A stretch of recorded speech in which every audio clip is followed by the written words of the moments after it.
Today, I'm gonna attempt to figure out who's responsible for the Knox infection. That's right, we're diving into infection theories. If you're new to Project Zomboid lore, I recommend checking out my general lore video first. It'll show you the timeline of the main story events in around 5 minutes. Now let's start with alien virus, aka the meteor theory. According to this theory, the Knox infection is suddenly brought to Earth via a meteor shower, either by coincidence or deliberately as the start of an alien invasion. This is actually proposed by a character in-game called Claire, who calls Knox Talk Radio to suggest it. She says, "It's in the skies, and it's in the air we breathe. Curfew was the right move, but it's too late."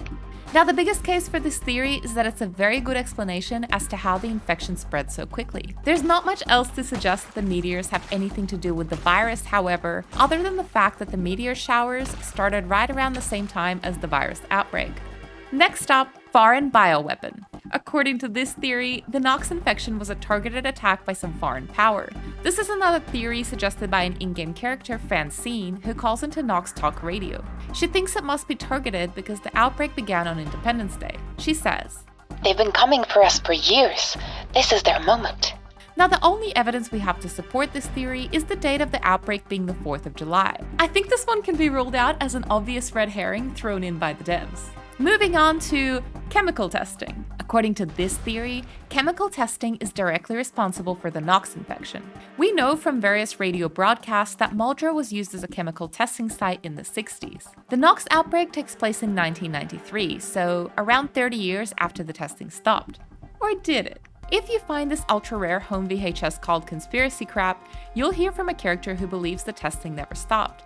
He says, "We do know that for years, the Muldrow area has been the subject of mysterious military testing.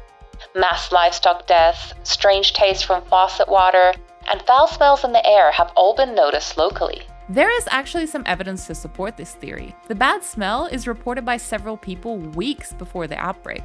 There is, however, no mention of issues with the water or livestock deaths, at least not in Muldrow. While it's unlikely that a 30-year-old chemical caused the infection, there is some truth to the conspiracy.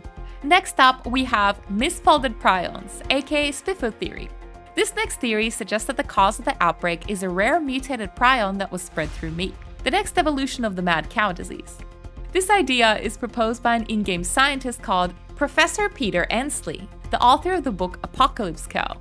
He says, "It's in the meat. Misfolded prions. Brain matter fed back into the food chain. This is the mad cow crisis. Or at least the next step. We've all been ingesting it for years. Every trip to Spiffos, every pot roast, factory farming. That's what's caused this." This theory actually has some evidence to support it. Let's run through what we know from the lore.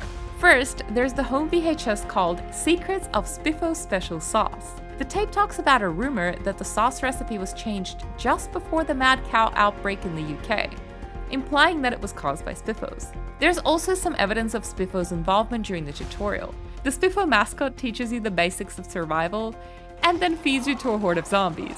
If you look around the tutorial area, you'll find a building hidden in the woods. Inside is a monitoring room with a big Spiffo graphic on the wall. The tutorial also changes its tone from friendly to hostile. "Do as we request. This is wasting time and money.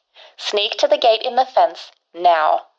There's also another room with a bunch of cold lockers, implying that you're not the first or the last subject to be experimented on. This all suggests that Spiffos, either deliberately or accidentally, spread the virus via its restaurants through the meat that they were serving.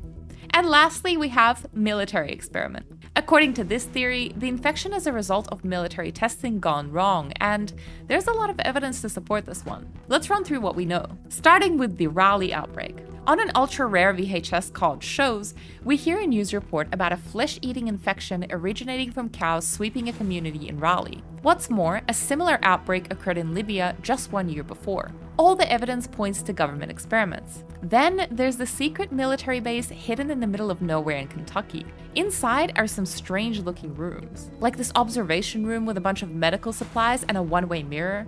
There's a room that looks like a hybrid lab and medical office. Oh, and this one room with animal-sized cages in the corner. This will come into play in just a moment. When the first signs of infection appear in humans, the military locks down the entire state overnight, which is not a standard response for flu symptoms. From an interview at the border camps, we know that they're immediately able to test for the virus via blood, implying they know what to test for. Then we start hearing multiple reports about the military shooting dogs on site, along with this call from a janitor who worked at the military base. He says, "I've signed so many forms that I know this isn't right, but there's labs in there. Guys in white coats. Saw some dogs on my last day before all of this started. The security guy's dog was sick." If we piece all of this together, it seems like the military was conducting some form of animal testing, maybe even the same type that got loose in Raleigh, and it jumped from dogs to humans, turning them into zombies. One last bit of evidence that I don't see anybody mention is the game being called Project Zomboid. Now, I don't know if that counts as part of the lore, but to me, that almost sounds like the name of a military experiment. Is there anything I missed? Let me know in the comments below and subscribe for more survival game content. Thank you so much for watching.